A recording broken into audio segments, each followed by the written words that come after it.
Alright, we are now on Toy Story 3.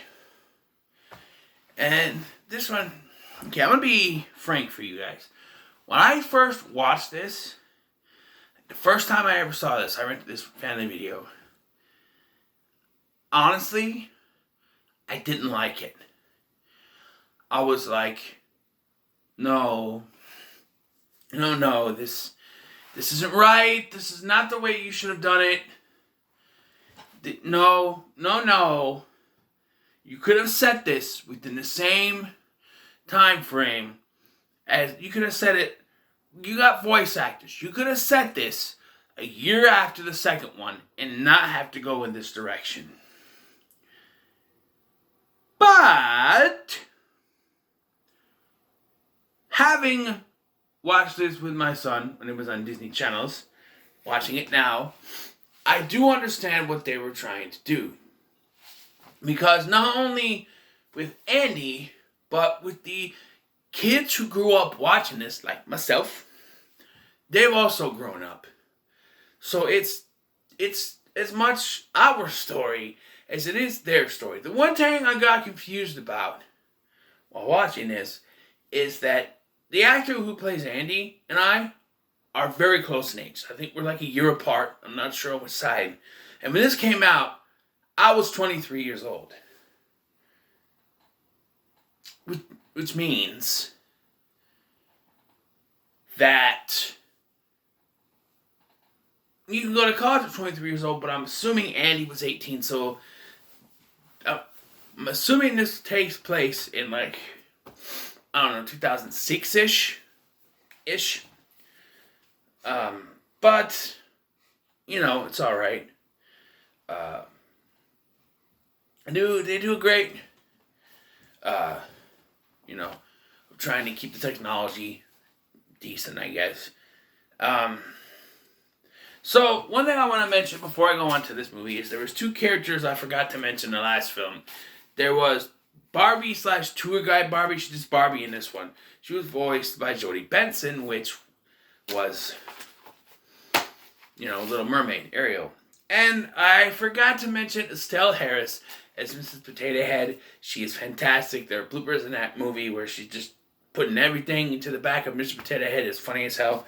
But now, Toy Story 3 introduces new characters, some of which will be featured in various specials and even Toy Story 4. We have Ned Beatty, Otis from the Superman movies. Not Otis, but Otis, the Lex Luthor's henchman from the Superman movies. First two, anyway. He plays Lotso Bear, who's the villain of this film, he's got the same story as Jesse, where he was left behind, only in his story, the little girl in question actually cared so much about this Lotso Bear that her parents bought her a new one. And feeling, shunned by this, feeling upset by this, he took two other toys down with him. So, yeah. We got Michael Keaton as Ken, and it's Michael Keaton. He's going to be great in everything that he does. Timothy Dalton, James Bond, one of them, is Mr. Pricklepants, the porcupine toy. That Molly, who is, the focus of, the main kid from the next one, she's in this one. She's like half of the kid in this one, I guess.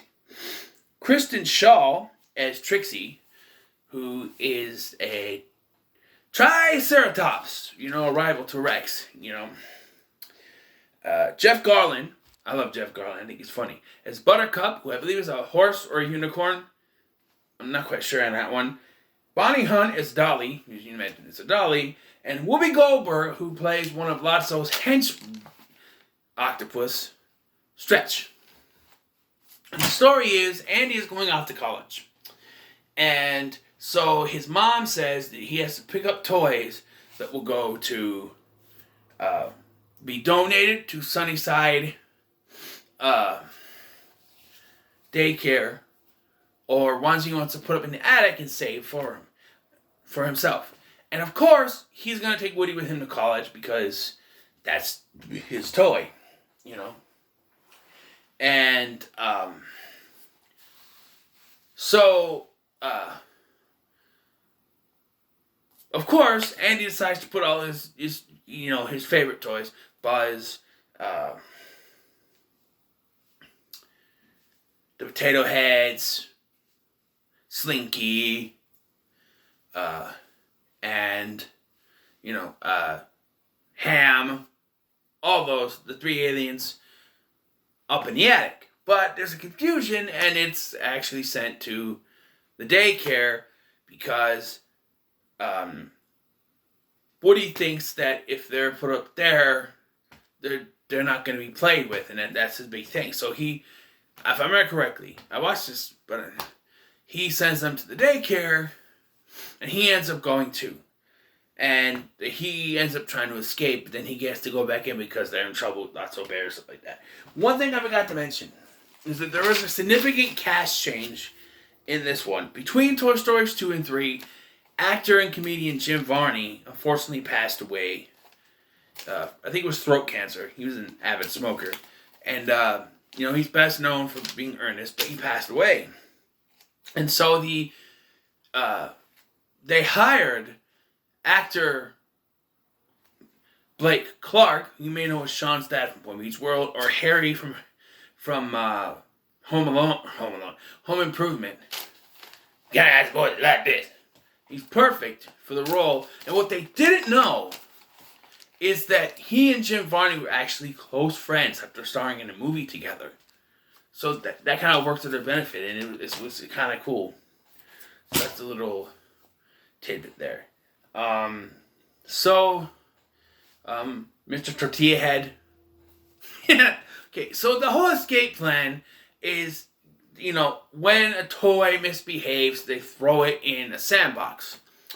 And so they count on this, and Potato Head throws all his limbs out, and there's a tortilla there. So he's Mr. Tortilla Head before he's attacked by birds, but yeah, it's funny.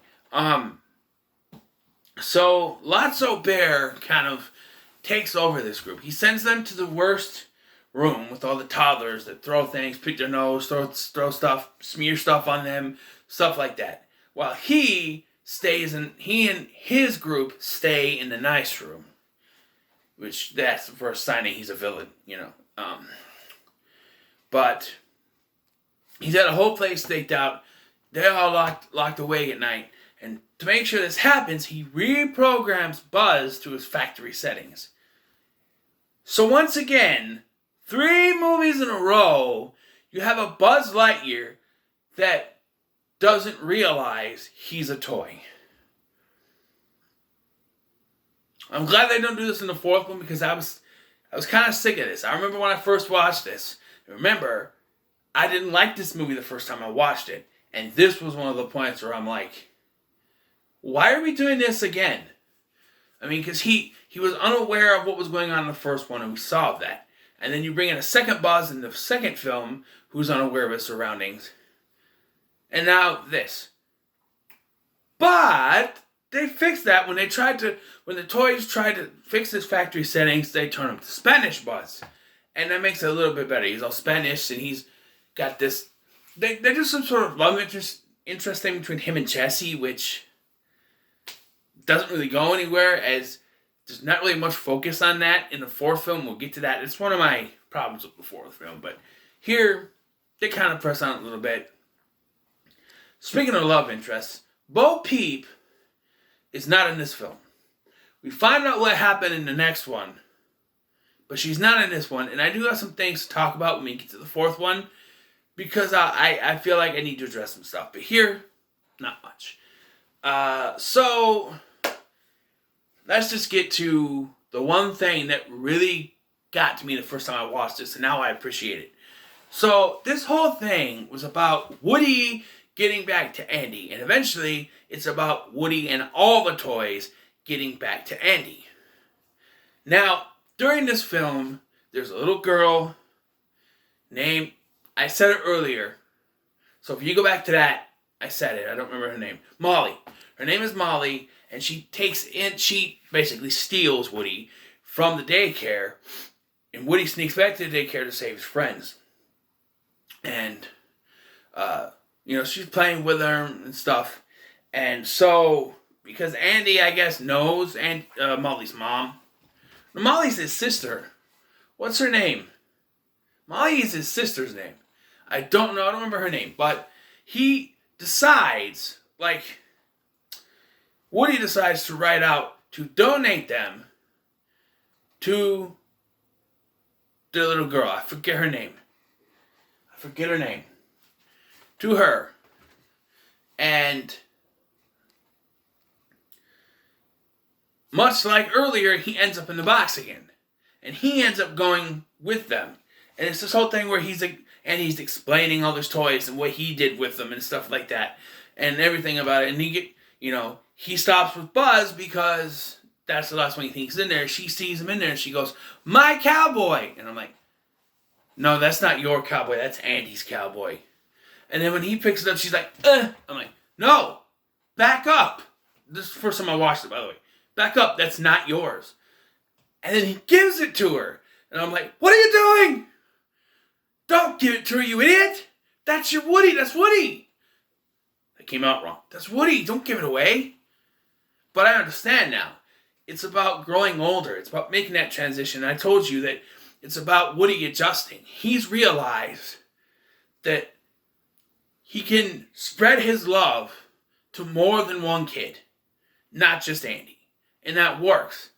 And that actually goes into the fourth film pretty well as well.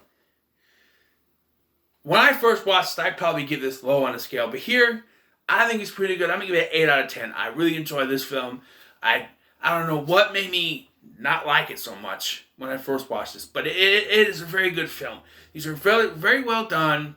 They take very good care with it. I like the Spanish version of You Got a Friend in Me that plays at the end of this. That's pretty cool. And Barbie stays with Ken, by the way. And Lotso Bear. Oh, yeah. The scene where they almost die.